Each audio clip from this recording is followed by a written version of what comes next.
Assalamualaikum warahmatullahi wabarakatuh. Hari ini Ruang Tamu Podcast kehadiran salah satu putra dari Bupati pertama Parigi Motong, Bapak Longki Janggola. Kebetulan hari ini telah hadir bersama saya anak dari beliau, yaitu Bapak Richard. Beliau sekarang menjabat sebagai PJ Bupati Parigi Motong. Assalamualaikum Pak. Waalaikumsalam, Alhamdulillah ini ketemu sehat-sehat lagi. semua untuk Ya. tim Ruang Tamu Podcast. Amin, insyaallah Pak. Hari ini kita membahas dengan tema pencapaian Pemda di tangan Putra Longki Janggola. Itu yang menarik Pak. Jadi kebetulan dari ayahanda waktu itu memang membangun Parigi Motong itu cukup lumayan.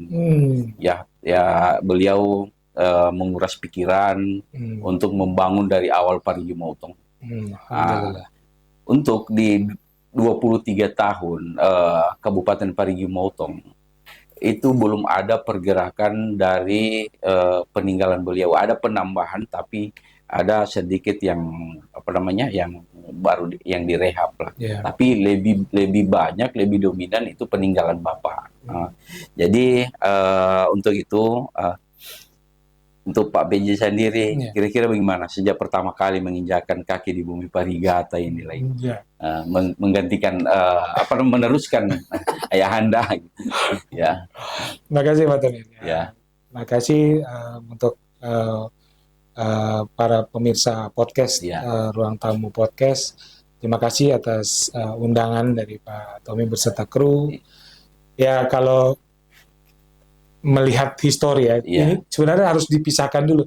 Ini kan kalau saya ini putranya Pak Longki Janggola, tapi bukan putra bupati ya. Bupati kan tidak punya anak kan.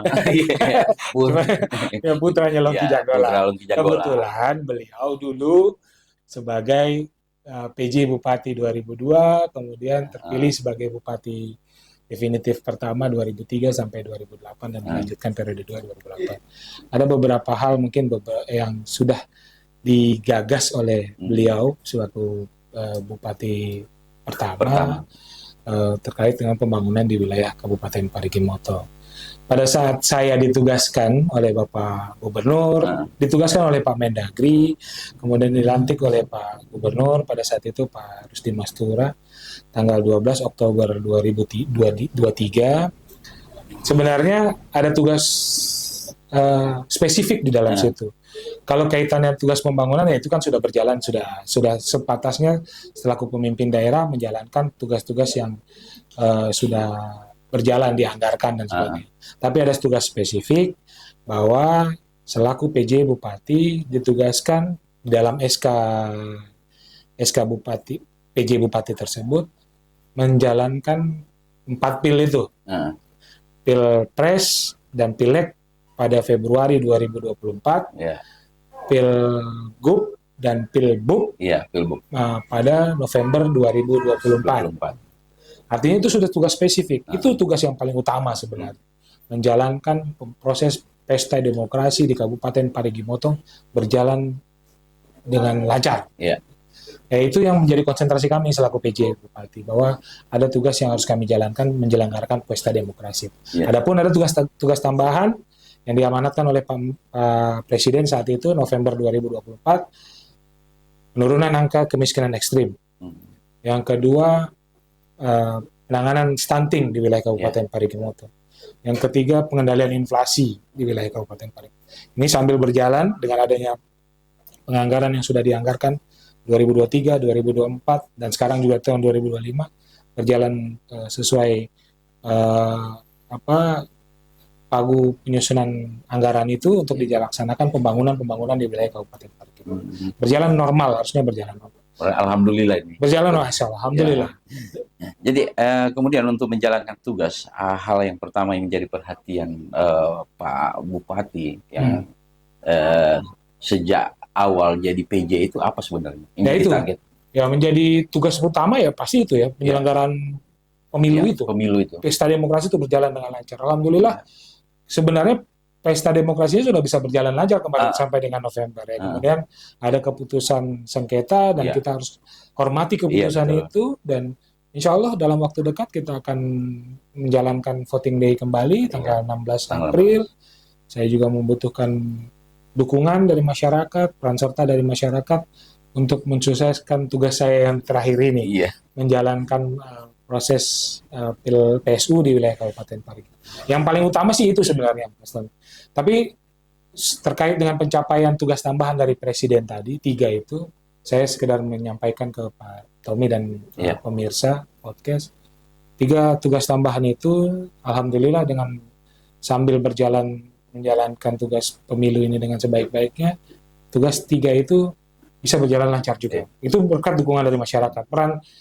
Peran serta masyarakat sangat mempengaruhi dan membantu tugas-tugas saya. Yang pertama, untuk penurunan angka kemiskinan ekstrim.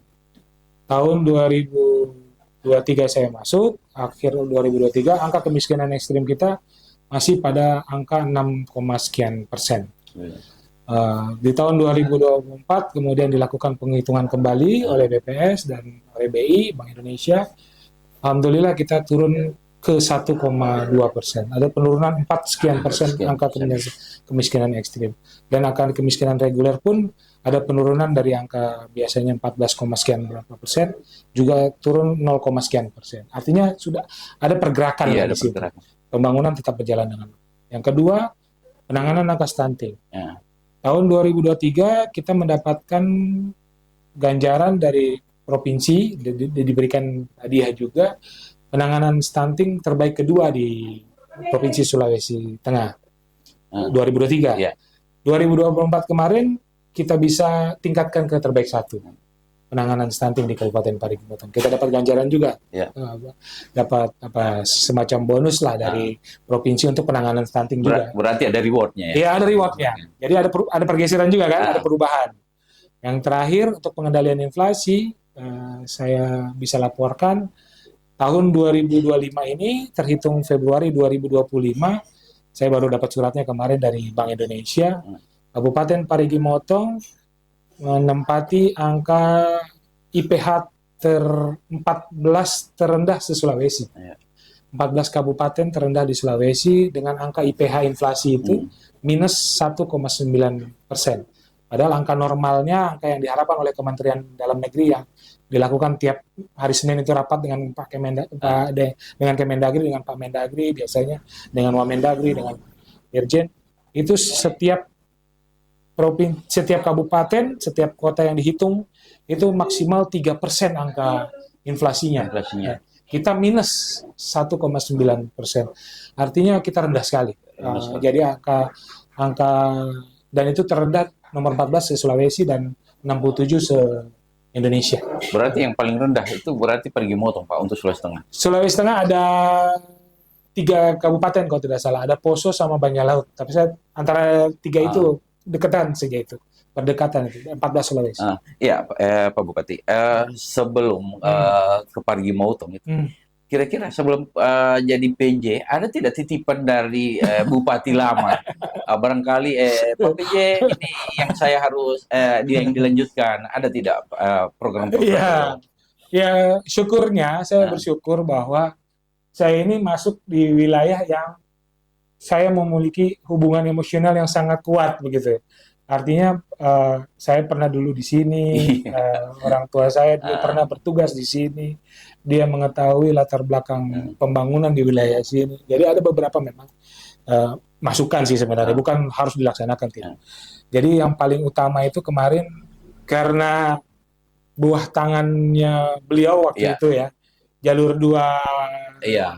Boyan Tongo Petapa. Iya, jalur 2 untuk wilayah perkantoran itu kan ada jembatan yang bekas gempa itu, yang rubuh 1 itu, bahkan sudah makan korban jiwa kemarin barusan. Jadi itu sebenarnya salah satu permintaan atau masukan dari beliau, tolong itu bisa jadi perhatian. Jadi semenjak saya masuk, saya telusuri lah kondisi penyusunan itu. Ternyata karena itu bekas bencana gempa.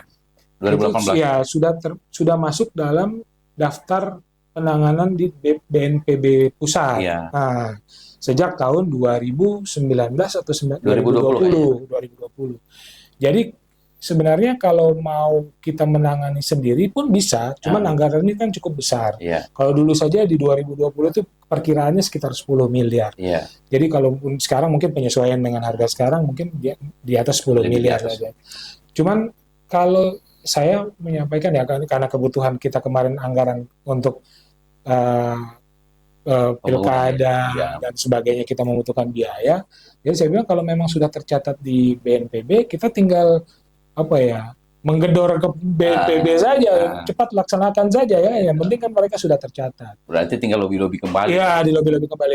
Lobby terakhir saya pada saat kejadian di Palasa kemarin, kemarin kan dihadiri oleh salah satu direktur Rehab Rekon BNPB pusat. Kemudian ada Pak anggota DPR RI Komisi 8 yang bukan mitra dari BNPB. Jadi saya sampaikan juga di saat itu juga, Pak, kondisi kami begini, ada jembatan kami yang pasca gempa 2018 yang belum ditangani oleh BNPB. Sebenarnya ini kami sangat membutuhkan tangan dari pemerintah pusat karena dilihat dari kondisi saat ini, efisiensi, dan kemudian kami akan menyelenggarakan pilkada PSU, kami membutuhkan dana yang cukup besar. Siapa tahu ada bantuan dari dari BNPB untuk terkait penanganan itu, dan mereka menyampaikan ya tolong dibikinkan kembali proposalnya biar mereka merimain kembali ke Bappenas. Dan kami upayakan untuk mengawal itu. Saya titipkan juga sama teman-teman instansi terkait dari BPBD, dari PUPR, tolong ini dikawal karena sudah ada lampu hijau dari anggota DPR RI Pak Matindas, terus kemudian dari BNPB juga ada, ya kita kejar terus saja, dikawal terus, di follow up terus, jangan sampai mereka lupa. Kalau merefleksi kembali di 23 tahun sudah Kabupaten Parigi Motong berdiri, kira-kira menurut Pak Bupati, apa lagi yang harus diperbaharui untuk Parigi Motong? Ya kalau saya pembangunan, pemerataan pembangunan itu masih menjadi isu yang sangat krusial yang harus dilakukan di Kabupaten Parigi Motong, karena tidak bisa dipungkiri letak geografis kita ini, Kabupaten Parigi Motong ini memanjang dan memiliki jumlah penduduk yang cukup besar, paling terbesar malah Sulawesi Tengah.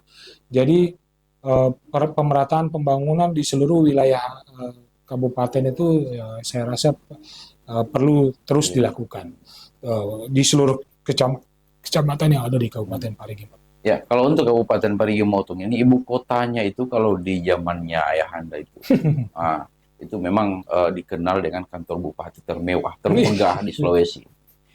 Tapi untuk saat ini, kalau kita secara kacamata kita, itu orang lebih mengenal Toboli sebagai ibu kota daripada ibu kota. Bahkan peninggalan-peninggalan beliau itu sampai saat sekarang ini itu termasuk pengaspalan yang ada dalam kota. Kira-kira seperti apa ke depannya menurut Bapak untuk pembenahan itu perlu ya, tentu harus perlu. Jadi yang namanya ibu kota ya menjadi cerminan muka dari Kabupaten Parigi Motong. Jadi penataan ibu kota itu kemarin pada saat saya masuk pun saya sudah menyampaikan sama Kadis PUPR dan instansi terkait. Kita fokus dulu di dalam kota penanganan. Ya terbukti sih ada beberapa kayak jalan-jalan yang di dalam kota itu sudah mulai ada penanganan. Jalan trans itu kemarin pengusulan ada di wilayah lain, saya bilang coba usulkan ke balai, kita tangani dulu dalam kota ini. Iya betul. Ya akhirnya dalam kota agak lebih sedikit kelihatan lah ya. Walaupun ya cuman saya bisa memberikan buah tangan sedemikian saja. Kemudian penerangan jalan, saya sudah bilang tolong menjadi perhatian kita untuk di jalur 2 itu diberikan penerangan jalan, termasuk juga di jalan-jalan masuk ke wilayah-wilayah pemukiman. Ya kita mencoba dengan dana yang masih cukup terbatas, ya kita cobalah. Tapi setidaknya bisa kelihatan bahwa ada bentuk perhatian pemerintah di situ. Ya, saya yakin kalau Pak Bupati andai pilkada tidak dalam masa pilkada, memang posisinya dalam masa bupati menjabat sebagai bupati definitif ya barangkali Parigi Motong ya pasti akan mengikuti itu kan bagaimana kita perhatian kepada daerah kita aja ya. Kita mau daerah kita Parigi Motong ini tertolong, kita ini daerah yang selalu dilewati orang. Iya betul. Orang mau dari selatan ke utara pasti lewat Parigi Motong. Dari utara ke selatan pasti lewat Parigi Motong. Timur ke barat, barat ke timur sama juga pasti lewat Parigi Motong. Kesempatan inilah yang sebenarnya harus kita perlihatkan sama masyarakat atau sama para pelintas ini bahwa muka Kabupaten Parigi Motong harus diperlihatkan secantik mungkin. Iya. Harusnya. Karena Parigi Motong ini kan ya, areanya luas, jadi paling tidak itu memberikan salah satu destinasi wisata. Iya, pasti paling tidak taman. Setidaknya disinggahi. Pasti ya, kayak contoh tadi Tobol itu pasti disinggahi kan. Pasti mereka singgah. Mereka makan satu biji telur lalampa, minum satu kopi itu sudah merupakan PAD buat kita. Bayangkan itu berapa yang mau singgah di wilayah kita. Iya, apalagi kan catatan khusus dari Dinas Pariwisata itu melalui online. Itu kan sudah tercatat apabila orang luar yang singgah di Toboli itu kan sudah tercatat. Iya. Karena kita kalau catatan kemarin kita termasuk terbesar. Catatan kunjungan wisatawan Nusantara namanya, Wisnus. Kita termasuk yang terbesar. Untuk Parigi Motong. Ya kalau masuknya itu ke Telkomsel Pak. Iya, provider lah ya. Provider bisa lihat, kita kan ada beberapa provider. Nomor baru masuk ke wilayah kita kan bisa dihitung satu dia lewat kita kan. Ya itu udah masuk satu. Yang bermukim di wilayah kita ya sudah pasti kan ya. Kita ini tercatat bermukim. Tapi kalau yang lewat, melintas, singgah 1-2 hari itu termasuk wisatawan. Sudah masuk. Ini juga yang menarik ya. Parigi Motong juga termasuk yang dalam ibu kota itu traffic light. Itu salah satu peninggalan yang belum pernah tergantikan. Ada kira ke depannya barangkali karena memang agak rawan itu di perempatan itu Pak. Iya, itu menjadi titipan. Sebenarnya traffic light dan sarana-sarana RTH itu juga sudah masuk dalam pemikiran dan sebagainya. Cuman ya kita kan dengan kondisi yang yang perlu kita menjadi perhatian juga ya. Kalau misalnya traffic light dan beberapa jalur yang harus penertiban, saya rasa itu harus segera ditingkatkan lagi. Karena kan memang selain pemerintah mengatur, artinya pemerintah hadir di tengah-tengah masyarakat, saya juga meminta bantuan dari masyarakat untuk mereka atau teman-teman masyarakat di wilayah Parigi dan sekitarnya atau bahkan sampai di seluruh wilayah Kabupaten Parigi Motong merasakan atau memiliki rasa untuk menggunakan fasilitas itu dengan sebaik-baiknya dan menjaga tentunya. Karena percuma kalau kita misalnya terus membangun, memberikan fasilitas yang baik, tapi masyarakat tidak bisa menjaga itu. Jadi saya juga menggugah hatinya masyarakat bahwa segala fasilitas, infrastruktur yang disediakan oleh pemerintah kita sama-sama jaga, kita sama-sama rawat. Ini juga untuk kepentingan masyarakat juga. Gitu. Jadi saya berharap melalui podcast ini juga saya menghimbau ke masyarakat apa yang pemerintah siapkan, apa yang pemerintah berikan fasilitas kepada masyarakat, kita sama-sama jaga, dan itu kita berharap bisa digunakan dan dimanfaatkan oleh masyarakat semaksimal mungkin.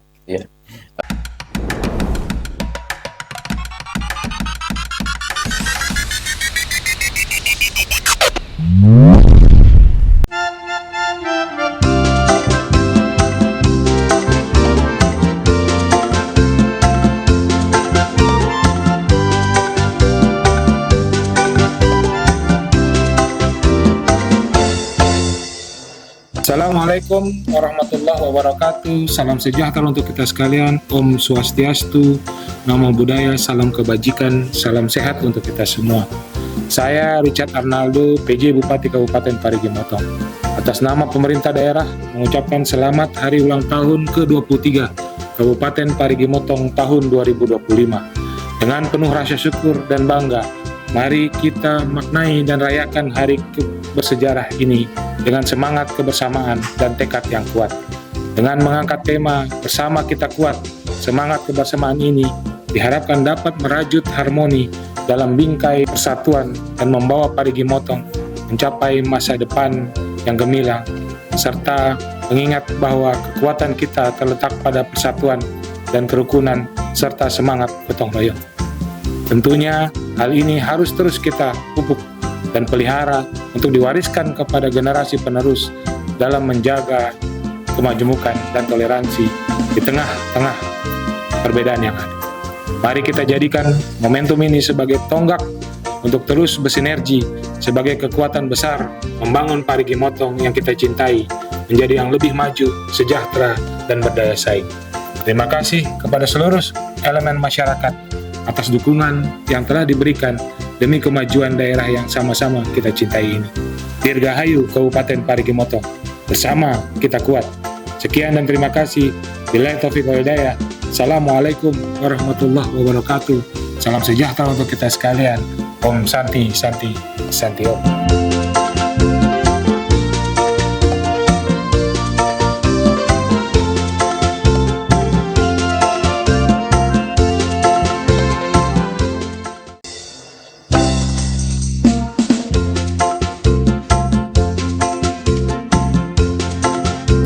Assalamualaikum warahmatullahi wabarakatuh. Salam sejahtera bagi kita sekalian. Om Swastiastu.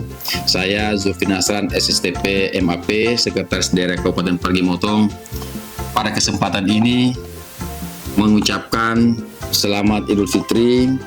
Mohon maaf lahir dan batin. Dan pada kesempatan ini juga saya ingin menyampaikan atas nama pemerintah daerah Kabupaten Parigi Motong mengucapkan selamat ulang tahun Kabupaten Parigi Motong ke-23 tahun 2025. Dengan penuh rasa syukur dan bangga, mari kita memaknai dan merayakan hari bersejarah ini dengan semangat, kebersamaan, dan tekad yang kuat. Dengan mengangkat tema "Bersama Kita Kuat", semangat kebersamaan ini diharapkan dapat merajut harmoni dalam bingkai persatuan untuk membawa Parigi Motong mencapai masa depan yang gemilang, serta pengingat bahwa kekuatan kita terletak pada persatuan, kerukunan, dan semangat gotong royong. Tentunya hal ini harus terus kita pupuk dan pelihara untuk diwariskan kepada generasi penerus dalam menjaga kemajemukan dan toleransi di tengah-tengah perbedaan yang ada. Mari kita jadikan momentum ini sebagai tonggak untuk terus bersinergi sebagai kekuatan besar membangun Parigi Motong yang lebih maju, sejahtera, dan berdaya saing. Terima kasih kepada seluruh elemen masyarakat atas dukungan yang telah diberikan demi kemajuan daerah yang sama kita cintai. Dirgahayu Kabupaten Parigi Motong, bersama kita kuat. Sekian dan terima kasih. Wassalamualaikum warahmatullahi wabarakatuh. Salam sejahtera bagi kita sekalian. Om Santi, Santi, Santi Om.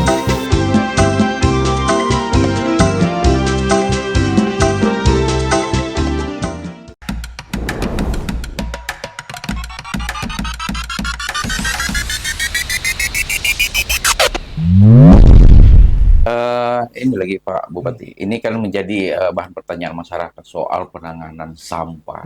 Itu yang dititipkan juga itu Pak Bupati. Mereka meminta agar ada yang dari DLH itu mau mengangkut sampah itu setiap hari, walaupun mereka mau mengeluarkan biaya.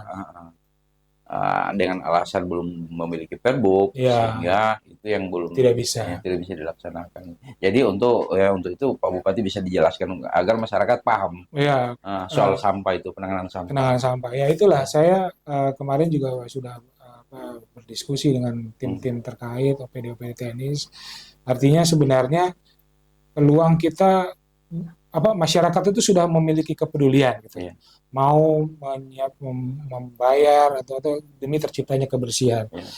Sedangkan membayar atau menyiapkan retribusi saja mereka mau terlibat, apalagi menjaga kebersihan. Pasti mereka membayar aja mau menciptakan kebersihan. Pasti untuk menjaga kebersihan rumahnya dan sekitarnya pasti lebih mau lagi. Yang bayar aja mau, apalagi yang gratis gitu yang mereka harus ciptakan. Ya itulah karena kita hidup di negara berdasarkan atau daerah yang harus berdasarkan peraturan, ya kami segera mungkin akan menyiapkan aturan terkait.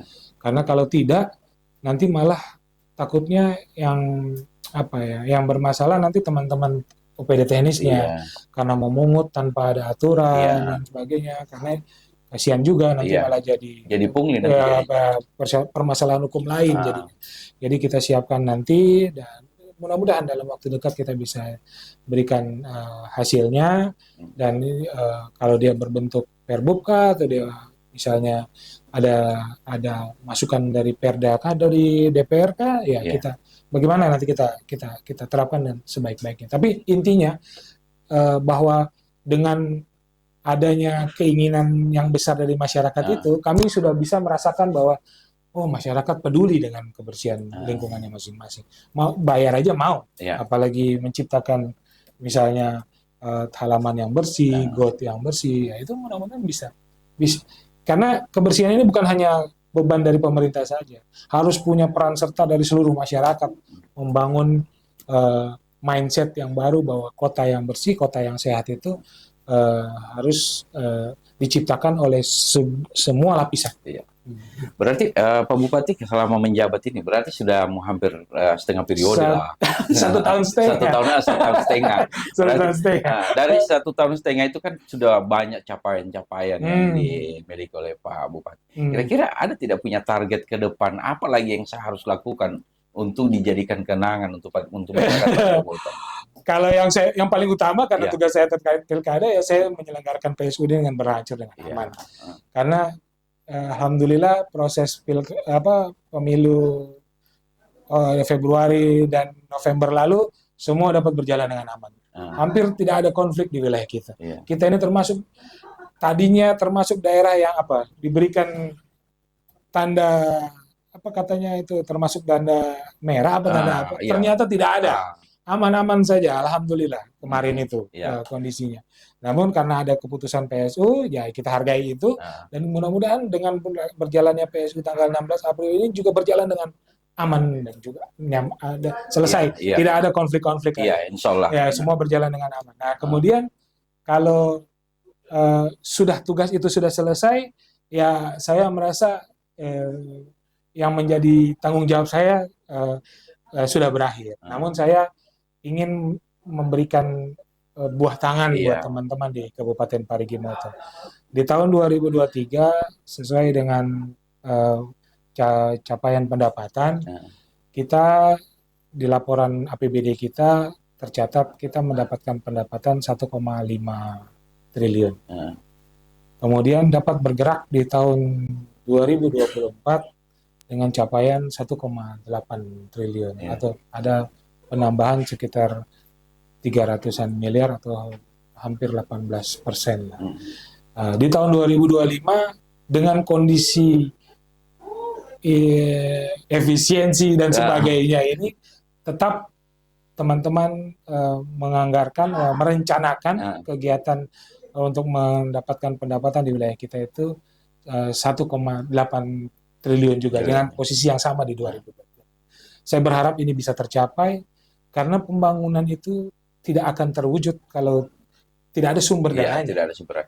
Bagaimana biar kita mau merancang, membuat maunya, misalnya contoh ini saya kemarin waktu saya di sini kita buat Tugu Adipura, kita buat apa yang bisa kelihatan. Tapi kalau tidak ada sumber anggarannya, bagaimana kita mau lakukan itu? Nah, saya fokus utama saya menaikkan angka pendapatan saya. Jadi kemarin alhamdulillah di tahun 2025 ini kita masih berharap kemarin 1,8 kita tercapai 1,8 ya. Kita alhamdulillah bisa tercapai. Di waktu 1,5 kita tercapai bahkan lebih tercapai. Di tahun ini 1,8 lagi. Jadi kita berharap kita bisa mendapat 1,8. Iya, Parigi Motong ini kan daerah kaya termasuk daerah kaya sebenarnya. Kira-kira kalau sumber anggaran yang besar, kalau dikelola dengan baik, itu dari mana sih? Dari sisi mana sebenarnya? Apakah pertambangan atau? Oh enggak, belum. Kita belum ada penghasilan pendapatan. Kita banyak dari dari pendapatan pajak dan retribusi yang sudah ditetapkan, kemudian dari hasil-hasil bumi pertanian, dari apa namanya bagi hasil pajak dari provinsi. Sekarang juga kalau sekarang kan agak meningkat karena di pajak kendaraan bermotor langsung option ya, langsung jadi tidak harus lagi dikumpul. Dulu kan dikumpul, diserahkan ke provinsi, nanti provinsi bagi. Kalau sekarang langsung dibagi. Jadi misalnya kita bayar kendaraan bermotor yang sudah ditetapkan oleh provinsi, contoh 100.000. Hak provinsi berapa, hak kabupaten berapa, langsung dibagi. Berarti pendapatannya Parigi Motong itu masih sebatas normal, tidak ada yang dalam jumlah besar tuh belum ada kayak bagi hasil kayak di Panggai atau di Morowali belum ada.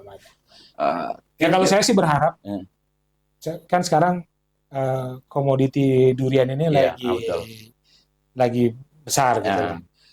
Ini kan salah satu sebenarnya sebagai salah satu potensi kita yang besar.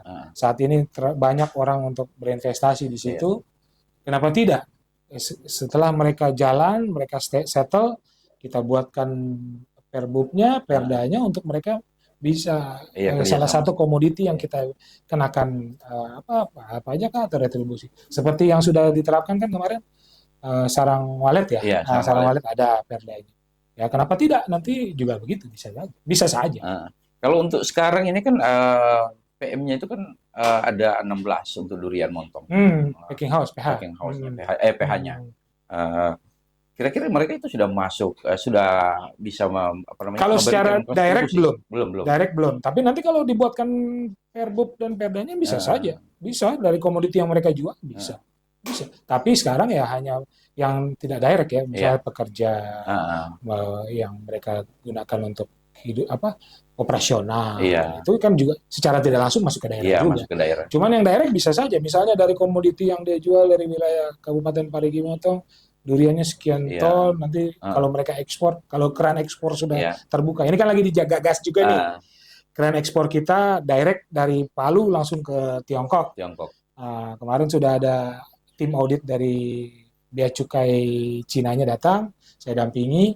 Ya mudah-mudahan segera dikeluarkan kebijakan bisa langsung direct dari Indonesia langsung Tiongkok. Wah itu lebih besar lagi biaya berdampak pada petani dan packing house di wilayah kita. Berarti kehadiran 16 perusahaan itu sudah cukup lumayan. Sudah cukup. Kalau itu nanti diterapkan, misalnya ada perdanya atau perbubnya, mereka setiap kilo atau setiap kilo lah ya, yang mereka pasarkan ekspor itu ada biaya masuk buat kitanya ya besar itu. Andai kalau ditinggalkan Pak Bupati nanti, ketika Bupati terpilih melanjutkan proses itu atau lebih meningkatkan lagi, itu akan PAD-nya Parigi Motong lebih besar lagi. Itu mungkin juga salah satu hal yang mungkin akan saya sampaikan lah kepada Bupati terpilih nanti. Ada beberapa hal yang perlu menjadi perhatian khusus dari Pak Bupati terpilih nanti, bahwa yang perlu ditindaklanjuti. Karena itu dampaknya juga pada Bapak Bupati nanti, bahwa sebagai bekal pembangunan itu kita punya pendapatan untuk membangun. Pak Bupati, ini lagi yang perlu ditanyakan nanti untuk soal ini kedepannya ini apa yang harus dilakukan oleh, ini kan masuk dalam posisi PSU. Jadi di pilkada kemarin suksesnya Pak Bupati sudah lumayan aman lah, tidak ada. Jadi berharap di PSU ini. Kira-kira di PSU ini apa kira-kira yang paling dikhawatirkan Pak Bupati sendiri untuk menghadapi PSU? Apa jangan nanti PSUU lagi Pak? Jangan sampai. Itulah. Itu menjadi kekhawatiran orang banyak. Itulah. Jadi saya berharap begini. Ini kan hasil keputusan PSU ini merupakan keputusan MK yang harus kita hormati dan kita hargai. Apapun keputusan itu harus kita jalankan dengan segala konsekuensi apapun ada itu, pembiayaan, waktu, tenaga harus kita korbankan, digalakan. Ya memang ini keputusan yang harus kita lakukan. Ya saya berharap apa yang kita bisa capai kemarin dengan tenang, aman, tidak ada konflik, bisa kita terapkan lagi di sekarang ini, di PSU nanti tanggal 16 April. Semoga selesai, sudah ada yang terpilih, semua bisa menerima, masyarakat sudah tidak lagi terkotak-kotak. Kita hargai siapa yang terpilih nanti akan menjadi pemimpin kita, pemimpin yang sudah terpilih oleh masyarakat, dan kemudian kita bangun bersama-sama bergandengan tangan. Sekarang sisa 4 paslon, 4 paslon ini harus sama-sama bergandeng tangan untuk membangun Kabupaten Parigi Motong. Mana yang visi misinya yang nanti Bupati terpilih bisa melihat mana visi misinya yang bisa diterapkan sebagai bekal pembangunan, kenapa tidak dipakai, yang terbaik dipakai.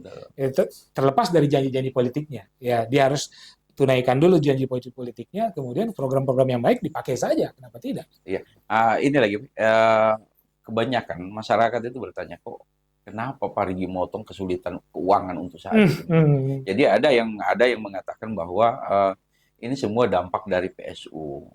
Ada juga dia bilang itu PSU tidak berdampak ke keuangan daerah. Jadi barangkali bisa Pak Bupati jelaskan persoalan pilkada kemarin itu apa punya pengaruh keuangan daerah apa tidak? Jelas. Pertama, sebelum PSU kita sudah di arahan Pak Presiden Impres nomor 1 tahun 2025 terkait dengan Impres efisiensi. Itu sudah memotong beberapa kegiatan-kegiatan yang memang harus kita lakukan. Termasuk contoh ini dana DAK yang turun dari kementerian terkait jalan, terkait ada beberapa sekolah dan sebagainya, itu kayak jalan hampir diambil semua, tidak ada kegiatan terkait dengan jalan lagi di Kabupaten Parigi Motong untuk DAK. Kita berharap cuma tinggal DAU saja. DAU pun sesuai amanat dari Impres tersebut, untuk kegiatan fisik untuk dibatasi dulu, tidak boleh secara keseluruhan, harus ada pembatasan di situ. Itu saja sudah berpengaruh untuk efisiensi saja, Impres nomor 1 itu. Ditambah lagi dengan kebutuhan PSU, kalau kemarin perhitungan kami dibutuhkan uang sekitar 31 sampai 32 miliar. 32 miliar. Dari sebelumnya kita membutuhkan 2024 90 sekian miliar. Hampir sepertiga kita butuhkan untuk kegiatan PSU ini. Alhamdulillah provinsi memberikan bantuan kepada kita. Sekitar 13 miliar lebih kita diberikan bantuan dari provinsi. Tapi kan sisanya kita menggunakan anggaran kita. Iya, betul. Hampir 20 miliar kita. Nah, itu kan ambilnya dari anggaran kita. Nah, tidak bisa dibilang bahwa itu tidak mempengaruhi anggaran. Sangat mempengaruhi anggaran. Kalau dihitung dari PAD, ini kita asumsi dari PAD ya. PAD Kabupaten Parigi Motong, bukan pendapatan keseluruhan, PAD saja PAD yang bersumber dari asli dari daerah. Itu 1 tahun itu sekitaran 120 sampai 130 miliar. Bayangkan, 120 sampai 130 miliar, di tahun 2024 kita sudah pakai 90 miliar. Kemudian di tahun 2025 kita gunakan lagi 30 miliar. 30 miliar. Sekitaran 30 miliar. Berarti PAD 1 tahun itu untuk tahun lalu kan masih ada sisa dipakai untuk pembangunan. Kita sekarang pakai lagi, tapi sepertiga sudah kita pakai. Betul. Berarti kan mempengaruhi pembangunan pasti. Nah, itu sebagai gambaran buat masyarakat bahwa kalau mempengaruhi, mempengaruhi proses penyusunan anggaran dan sebagainya. Ini kalau kita asumsikan dari PAD ya, karena kan sumber-sumber lain kan banyak. Tapi saya menganalogikannya menggunakan PAD. PAD kan benar-benar sumbernya dari kita. Yang jelas dari kita. Bukan kita harapkan dari bantuan dari bagi hasil atau apa. Kalau bagi hasil ada. Tapi yang kita asumsikan dari PAD-nya. Biar membuka mata masyarakat bahwa memang kebutuhan anggaran 30 sekian miliar itu memang mempengaruhi pembangunan di wilayah kita.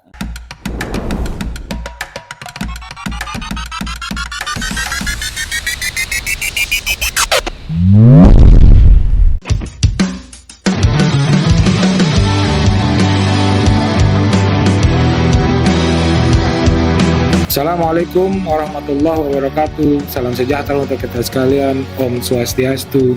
Namo Buddhaya, salam kebajikan, salam sehat untuk kita semua. Saya Richard Arnaldo, PJ Bupati Kabupaten Parigi Motong, menghimbau kepada seluruh masyarakat Kabupaten Parigi Motong.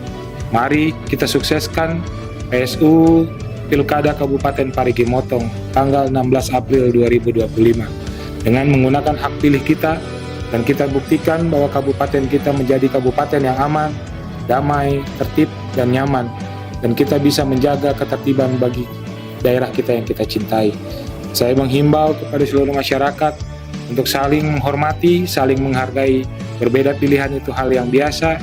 Kita niatkan untuk menjaga daerah kita dengan sebaik-baiknya. Dan saya menghimbau kepada seluruh perangkat daerah, aparatur sipil negara, TNI, Polri di seluruh wilayah Kabupaten Parigi Motong untuk tetap menjaga netralitas dan tidak ikut campur dalam politik praktis di daerah kita. Semoga ini kita bisa menjaga bersama dan kita menciptakan kedamaian di Kabupaten Parigi Motong. Demikian yang dapat saya sampaikan. Terima kasih. Billahi taufiq wal hidayah. Assalamualaikum warahmatullahi wabarakatuh. Salam sejahtera untuk kita sekalian. Om Santi, Santi, Santi.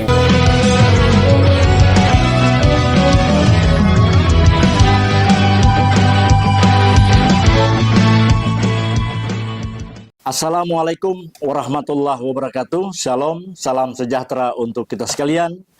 Om Swastiastu. Kabupaten Parigi Motong, hari ini kita ketahui bersama, 2 hari ke depan akan masuk di titik usia yang ke-23.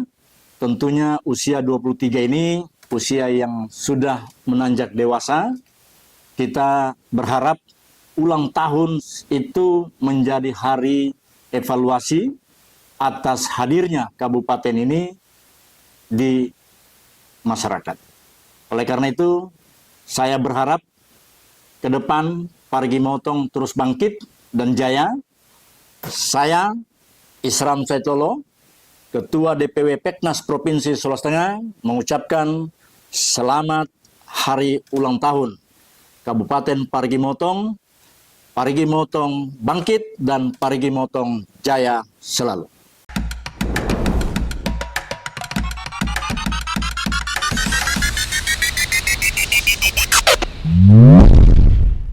Kalau selama menjabat di apa kira-kira polemik yang dihadapi? Ya, yang paling berat itu. Saya rasa itu tugas ya. Maksud saya tidak menjadi beban, malah menjadi suatu kesenangan buat saya juga. Saya kasih gambaran begini. Saya pernah ditugaskan juga di Toja Una-Una kan. Iya betul. 2 minggu saya di Toja Una-Una mempersiapkan pelantikan waktu itu. Jadi waktu saya di Toja Una-Una tahun 2021 itu, 2 minggu saya masuk, di minggu-minggu pertama itu, masuk pas pada saat aktif di kantor bupati, ya yang berkonsultasi atau yang bersilaturahmi, sebatas kedinasan. Orang di kantor bupati atau dinas-dinas. Selama 1 minggu lebih itu.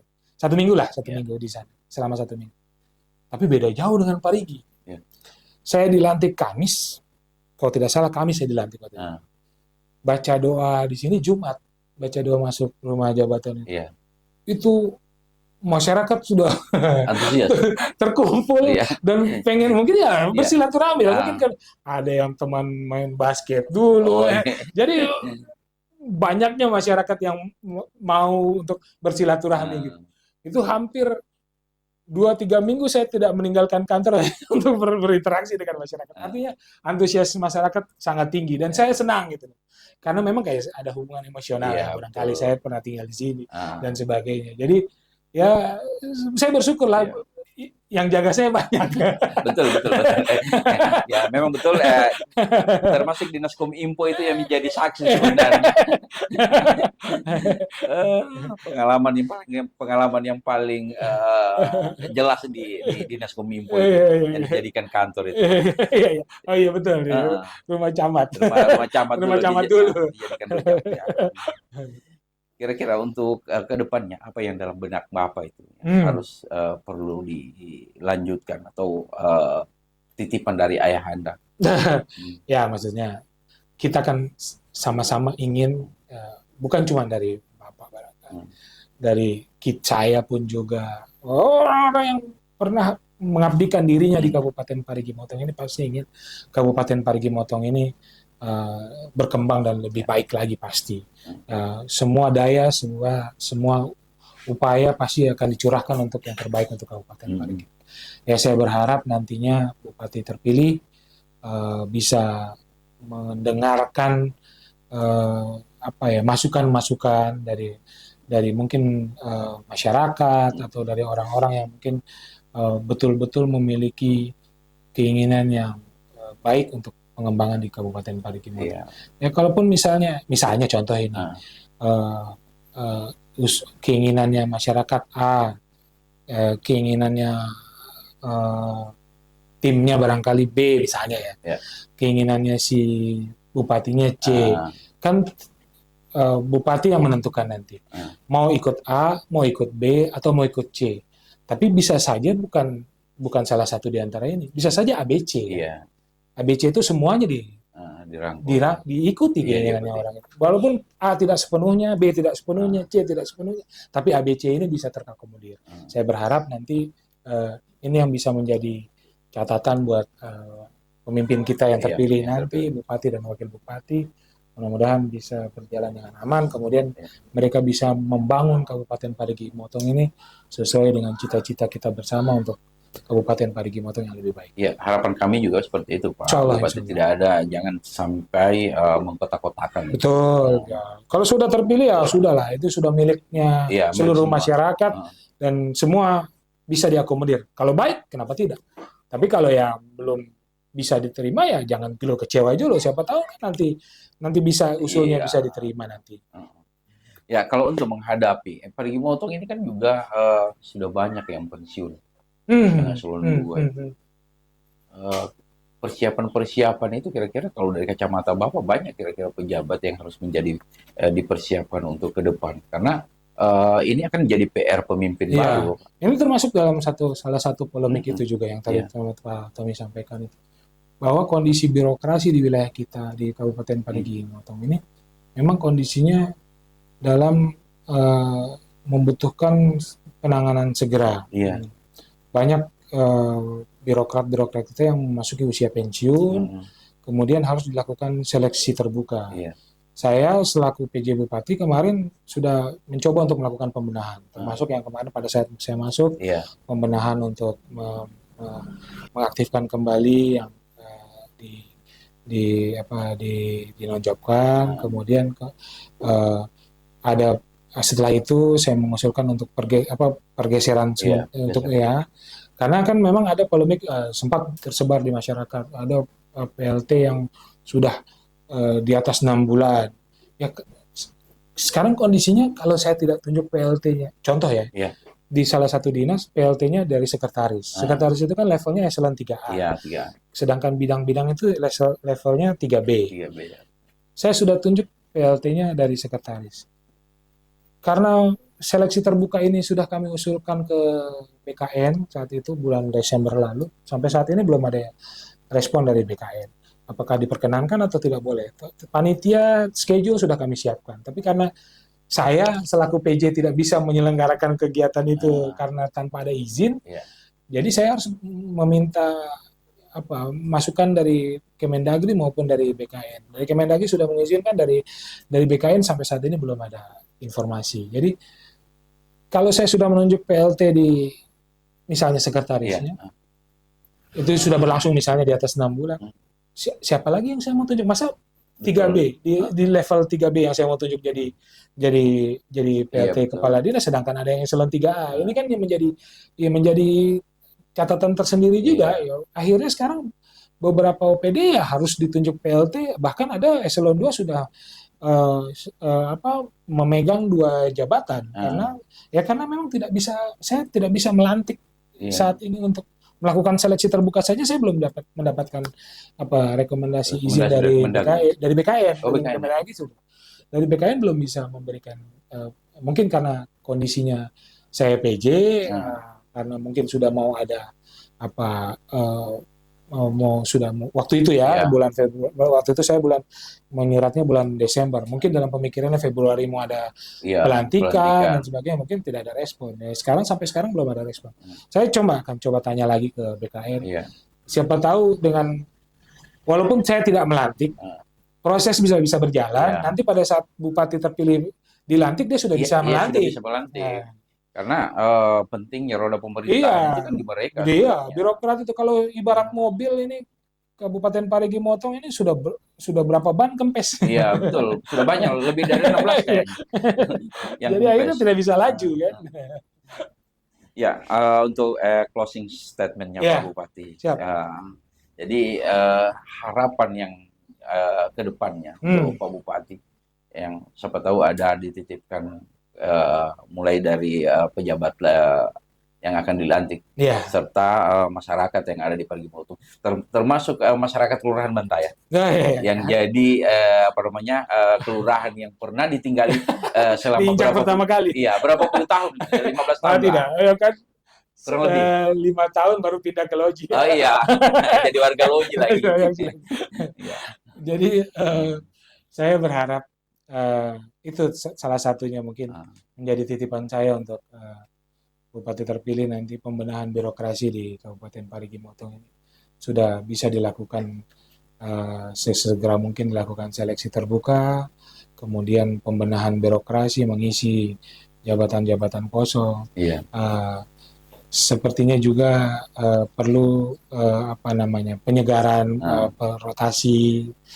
Mungkin yang sudah lama berkedudukan di tempat yang sama mungkin bisa dilakukan penyegaran. Tapi itu semua terlepas dan berpulang kepada pejabat Pak Bupati nantinya, Bupati terpilih, Wakil Bupati menentukan siapa-siapa personil-personil. Tapi saya yakin di Kabupaten Parigi Motong sudah memiliki banyak pejabat-pejabat yang berkompeten, memiliki kemampuan dan kapabilitas yang baik pula. Saya rasa ini bisa menjadi sisi positif lah buat Bupati terpilih nanti. Mereka tinggal menggunakan tenaga-tenaganya. Apalagi sekarang posisinya kan banyak yang purna, jadi tidak harus istilahnya menggeser atau mengganti orang lain, tinggal mengisi saja. Ya, mudah-mudahan ini bisa menjadi catatan bagus. Dan saya berharap pembangunan di Kabupaten Parigi Motong terus berjalan di seluruh wilayah Kabupaten Parigi Motong, pembangunan pemerataan di seluruh Kabupaten Parigi Motong, dan meningkatkan potensi-potensi unggulan di wilayah kita itu terus harus digalakan. Karena tidak bisa kita hanya berharap pada satu komoditi yang tidak berkesinambungan. Kalau bisa yang bisa berkesinambungan dan tentu akan mendapatkan pendapatan yang baik juga untuk kabupaten kita. Ya. Oke, terima kasih Pak Bupati. Untuk itu terima kasih banyak bagi teman-teman semua yang ada di rumah sudah menyempatkan diri untuk menonton podcast kami bersama Bapak PJ Bupati Parigi Motong, Bapak Richard Arnaldo Janggola. Terima kasih banyak Pak. Terima kasih Pak Tony, terima kasih podcast Ruang Tamu, terima kasih. Ya. Semakin sukses. Insya Allah, amin. Bisa kayak close the door. Ya, oke, siap.